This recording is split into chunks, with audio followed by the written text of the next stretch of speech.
அந்த பொண்ணோட அப்பா நம்ம பொண்ணுக்கு என்னாச்சுன்னு ஓடி வந்து பார்க்க அந்த குட்டி பொண்ணு அந்த 2 பசங்களையும் போட்டு அடிச்சிருப்பா. மன்னிச்சு விட்டுருங்க மேடம்னு அவங்க அப்பா பிரின்சிபாலை பார்த்து கேட்க, அவங்க தான் பிரச்சனை பண்ணாங்க, என் மேல தப்பு இல்ல, நான்லாம் சாரி கேட்க முடியாதுன்னு அந்த குட்டி பொண்ணு சொல்ல, டிசி வாங்கிட்டு கிளம்புங்கன்னு சொல்றாங்க பிரின்சிபல். வெளியே ஏதோ சத்தம் கேட்கும். நான் போய் பார்த்துட்டு வரேன்னு ஹீரோ வெளியே போக ஒருத்தன் தேவையில்லாம பிரச்சனை பண்ணிட்டு இருப்பாங்க.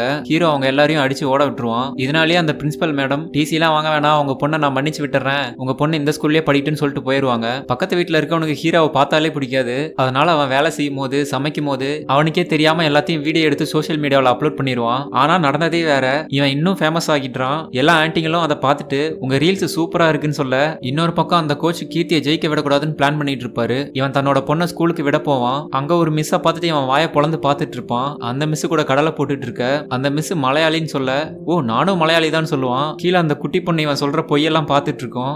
இந்த குட்டி பொண்ணு எல்லாத்தையும் இதை போய் அவங்க அம்மாட்ட சொல்ல, அப்பா மிஸ் கூட கடலை போட்டுட்டு இருக்காருன்னு சொல்லிரும். அடுத்த நாள் கீர்த்தி வந்து நானே இனிமே உன்னை ஸ்கூலுக்கு கூட்டிட்டு போறேன் அப்படின்னு சொல்லி கூட்டிட்டு போவா. இவன் என்னன்னு புரியாம பார்த்துட்டு இருப்பான். இவங்க அம்மா அந்த பொண்ணை ஸ்கூல்ல விட்டு உங்க மிஸ் எங்கன்னு கேட்க, அவங்க மிஸ் அங்க வந்துட்டு இருப்பாங்க. அதை பார்த்துட்டு இவ ஒன்னும் என்னை விட அழகாலாம் இல்லையே அப்படின்னு கீர்த்தி சொல்ல, மிஸ் வந்து அந்த குட்டி பொண்ணை பார்த்து உங்க அப்பா வரலையா அப்படின்னு கேட்க, அப்பா எல்லாம் வரமாட்டாங்க, இனிமே நான் தான் வருவேன்னு சொல்றா. ஒரு மாதிரி அந்த மிஸ்ஸையே பார்த்துட்டு அப்படியே கிளம்பிடுவா. அப்புறம் அவங்க ஸ்கூல்ல ஆனுவல் டே நடக்க ஸ்போர்ட்ஸ்ல எல்லா பசங்களும் பிரைஸ் வாங்கிட்டு இருப்பாங்க. கீர்த்தியோட பொண்ணு மட்டும் அங்க பிரைஸ் வாங்காம இருக்கும். என்னன்னு பார்த்தா அந்த குட்டி பொண்ணு டான்ஸ் ஆடிட்டு இருக்கும். ஹீரோ அதை பார்த்து ஜாலியா என்ஜாய் பண்ணிட்டு இருக்க. அவங்க அம்மாக்கு ஆனா இது பிடிக்காது. ஸ்போர்ட்ஸ்ல எதுவும் கலந்துக்காம ஏன் இப்படி டான்ஸ் ஆடிட்டு இருக்கான்னு பார்த்துட்டு இருப்பாங்க. கீர்த்தி ரெஸ்லிங்ல நேஷனல் லெவல் பிளேயரா இருப்பா. ஆனா பொண்ணு ஸ்போர்ட்ஸ்ல இல்லாம இருக்கிறது இவளுக்கு கோவத்தை ஏற்படுத்துது. அதனால நெக்ஸ்ட் டேல இருந்து கீர்த்தியோட சித்தப்பாவை கூப்பிட்டு இந்த குட்டி பொண்ணை பாத்துக்குங்க, நல்லா ட்ரைனிங் எடுக்க வைங்கன்னு சொல்லி இந்த பொண்ணு ரெஸ்லிங்க்கு நல்லா ட்ரைனிங் எடுக்கும். ஒரு நாள் அந்த குட்டி பொண்ணுக்கு லைட்டா ஃபீவர் அடிக்க, அதனால ஹீரோ ட்ரைனிங்க்கு அனுப்பியிருக்க மாட்டான். இதை போய் இவன் பொண்டாட்டிட்ட சொல்ல, ஏன் காலையில நல்லா தானே இருந்தா இப்ப மட்டும் என்னவா அப்படின்னு சொல்லிட்டு அவளுக்கு கோவம் வந்துடும். 2 பேரும் சண்டை போட